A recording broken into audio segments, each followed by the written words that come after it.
Jett Lawrence, St. Louis. First of all, that first moto, I thought you were going to make a lot of progress, but not progress like that. Did you surprise yourself?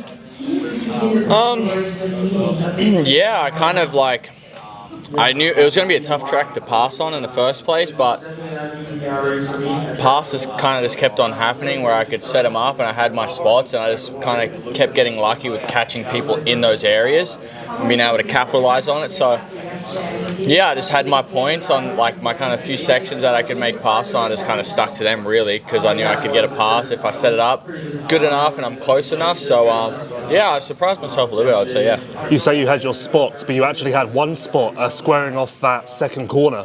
Were you surprised every single top guy left the door open for you to do that?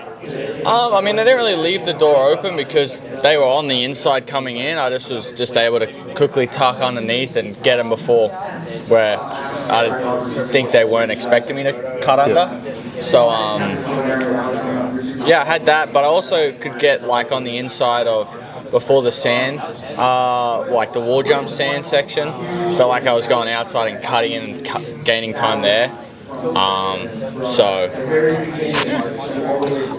One thing we didn't talk about actually, that first moto, why was your start so bad? I know you got caught up with someone who crashed in the rhythm, but your initial jump didn't look that bad, but you still came out 20th. Yeah, so I was really wanting to rock it out of the gate, so like I kind of was almost basically on the gas tank, like at the very front of my seat to really like launch out good, but my reaction was a little slow.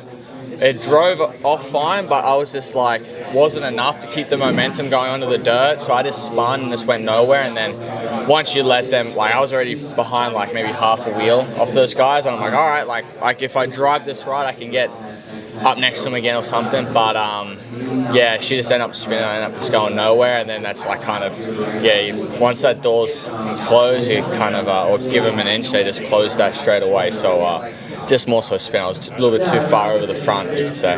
You and Hunter have always said that the Honda 450 maybe isn't as strong out of the gate on tracks that don't have dirt that you can really eat into.